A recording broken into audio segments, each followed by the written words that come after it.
right, so this is going to be another movie review. This one's called Mughal-e-Azam. Part of my mispronunciation.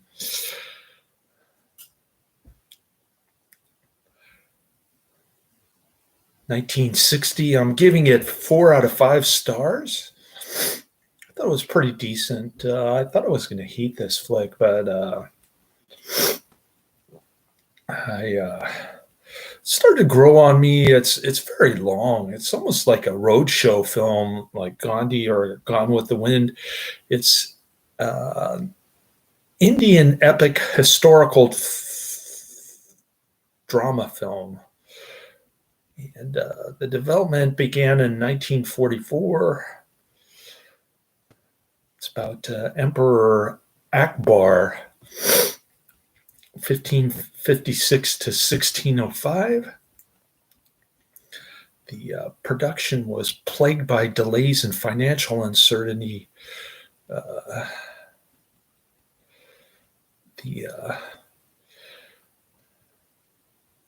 Before its principal photography began in the early 50s, the project had lost a financier and undergone a complete change of cast. Cost more to produce than any other previous Indian motion picture. The budget for a single song sequence exceeded that typical for an entire film of the period.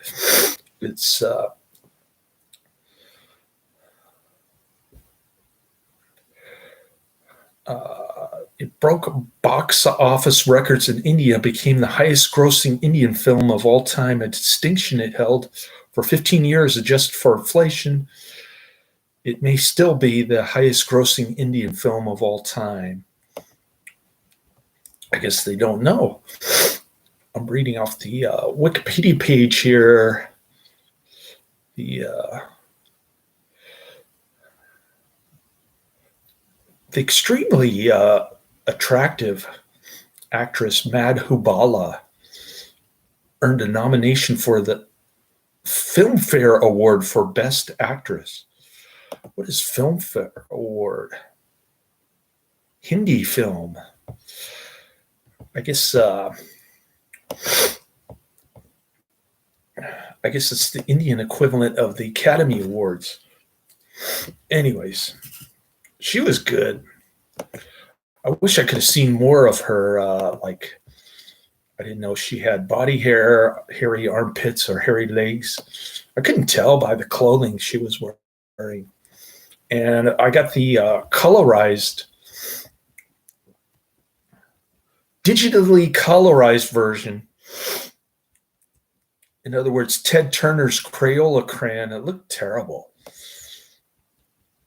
The Eros International disc had tons of bonus features, but it was all promotional materials for more recent films with Hindi actresses, shaved armpits, more modern films, mostly song. And I gotta say, I'm not a big fan of Indian music. I just can't get into it. I suppose if I was born in India and I was surrounded by it constantly, I could appreciate it more. But there are a lot of Indian songs in this one. It's supposed to be the very best Indian song. At one point, this guy is just sitting there going, oh.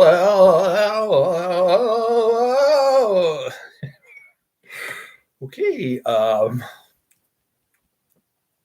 guess that's good Indian music. I don't know. I'm not too familiar with this culture at all. The Akbar character, the emperor, he seems to be a Muslim guy because he keeps talking about Allah. But then the maid slave girl,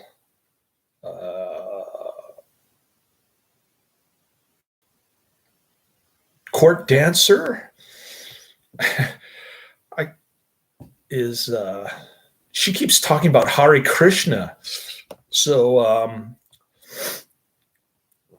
I don't know if the different social classes worship different gods or what's going on. One worships Allah, the other one worships Hare Krishna. It was filmed in black and white, and then later it got digitally colorized, obviously. The color version was released on November 12th, 2004, was also a commercial success. And if you go on YouTube, I think the digitally colorized version on YouTube has almost 10 million views. So my channel is about to get a bump from the Indian demographic, not in subscribers, but page views. I'll probably get 500,000 on this video alone, because I believe I'm the only one who's reviewing this movie. I could be mistaken, but probably if you do a query on YouTube, the two versions of the movie will pop up, and then my review will be the third from the bottom. I don't know. But anyway.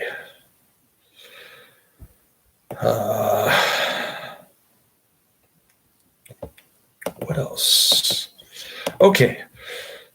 So Emperor Akbar doesn't have a male heir.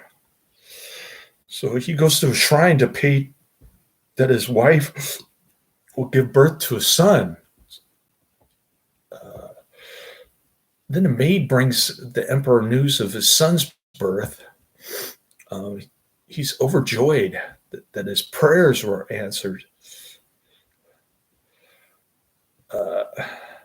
Akbar gives his maid a ring and promises to grant her anything she desires. That comes back at the end. I didn't particularly like the ending.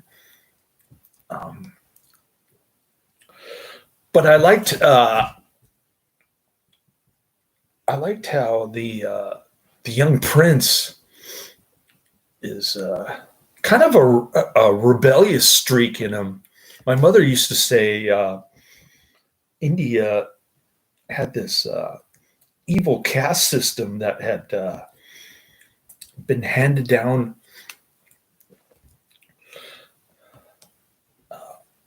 hundreds of years. It had been in existence, and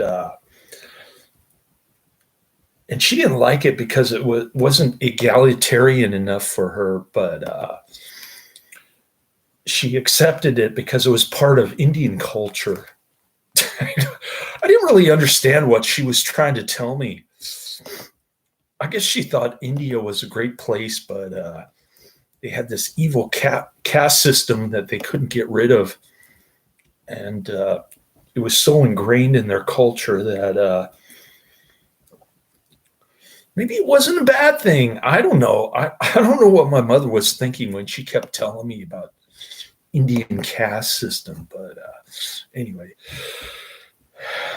the young prince grows up to be spoiled, flippant, and self-indulgent, according to the storyline on Wikipedia.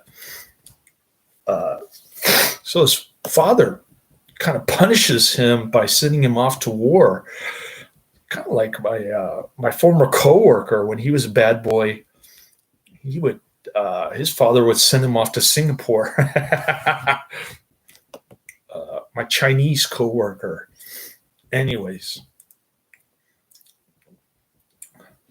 he's trying to teach him courage and discipline. The father is very strict, but the son is too much of a rebel, I think. So you got that conflict going, even to the point where they're going to war with each other. Quite literally, they're doing the sword saber thing towards the end, but I guess they're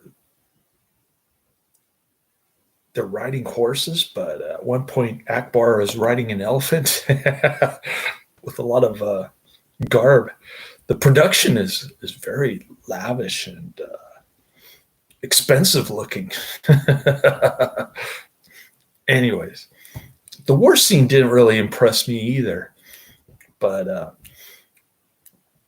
I like how Akbar kept saying that he was a slave to his principles. I guess he's trying to say that principles are very impractical, especially when it comes to dealing with his son. Anyways, 14 years later, Salim, the prince, his heir, falls in love with court dancer Nadira. They call her the subtitles are very confusing, and they keep flashing by the screen really fast. They refer to Nadira as the maid and the slave. Anyways,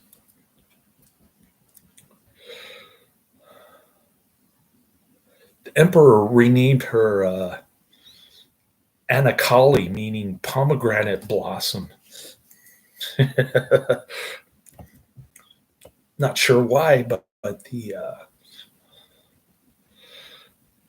there's another jealous dancer who wants the prince to love her so that she can become queen. Anyways, she exposes. She's like spying on them, kissing and stuff. Like I said, not much exciting going on in this movie, but it was a pretty decent story. I think it's historically inaccurate. This story. What does it say on Wikipedia? Oh.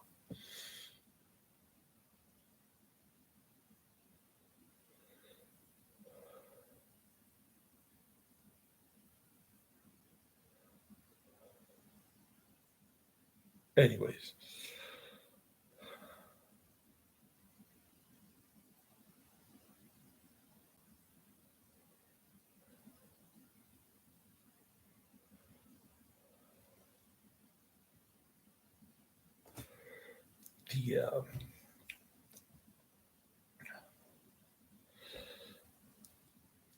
It doesn't make a claim that was based in history, and it takes liberties with historical fact. That's what Wikipedia says about the historical inaccuracies. So, marriage, or the courtship, I should say. The court dancer, now her name is Anakali, and Prince Salim. They go to war with each other eventually, and I like how the son tells. Eventually, the emperor has dark shadow, Reverend Trask or something. Anyways, she's constantly being chained up, and she's praying to her Hare Krishna god or whatever. Pretty cool film. I didn't like the length of the film, or the ending, or the historical accuracies, or the music, but the rest of the film pretty much made up for it, I think.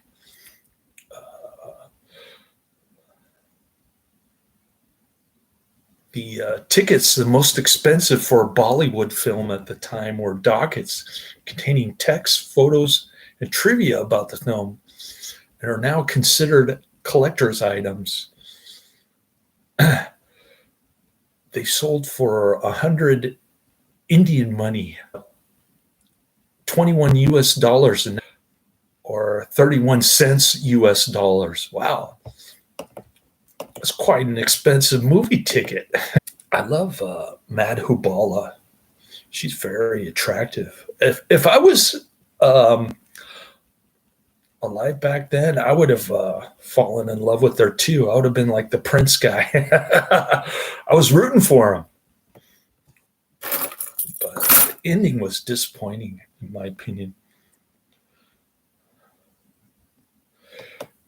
She's got nice, kind of curly locks, kind of parted in the middle, long hair, huge nose ring on the first song that she did. Anyways, I'm not going to post the link to the movie in the description box, but you can find it on YouTube if you want to check it out. Kind of an intriguing film. A little change of pace for me, and cool. I got a couple more discs from Netflix the other day. This is My Favorite Wife, 1940. Cary Grant and Irene Dunn. I'm not familiar with Irene Dunn. I'm listening to the radio version, the 1950 version of it, and I'm not liking it so far. The radio version. It's not funny. This is Tales from the Crypt, the Adrian mentioned. This one's 2 hours, 48 minutes. So I got to get through the radio version of My Favorite Wife. Watch the film, which is only an hour, 28 minutes. Then I got to get through Tales of the Crypt, 2 hours, 48 minutes. I think I'm only going to be able to do 2 reviews today, unfortunately. Well, I'll do 4, actually, because I'm doing this one, home movies, and these 2 discs. Cool. Let's take a look at my list, because I think Adrian, or actually Karate Man, added one. I had a terrible day in terms of production this week. Terrible 2 days, actually. I think I only worked 44 hours, and they gave me 52 hours a week prior. So my paycheck, I was telling Adrian, my paycheck is going to be very small. I've got to find a second job, and I mean fast, because I've already got one bill for $10. I don't think I'm going to be able to pay it. It's just very unfortunate. They were giving me 40 plus stops in the morning, and now they're giving me like 15 to 22. I think the manager saw that I was working double overtime, and he started freaking out. Anyways,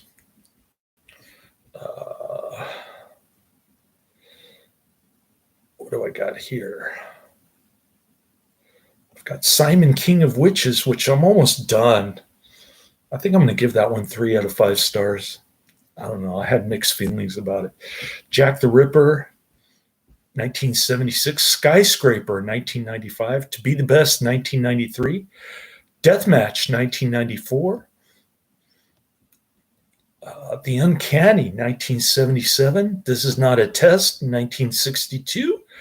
Slave of the Cannibal God, 1978. Last Cry, 2022. Blood Moon, Eye of the Tiger, 1986. Dick Tracy Returns, 1938. Daredevils of the Red Circle, 1939. Curse of the Stone Hand, 1965. Gallery of Horrors, 1967. The Hostage. Blood Beach, 1980. Lady Whirlwind, 1972. Heavy Traffic, 1973. And Shoot Fighter, Fight to the Death, 1993. That's my list for this week. I think I'll wrap it up since I'm going over 20 minutes. I've probably lost all of my Indian viewers at this point, but I just wanted to get that review in. Thanks for checking out my channel. Those of you who stuck around from India to the last 21st minute. Laters.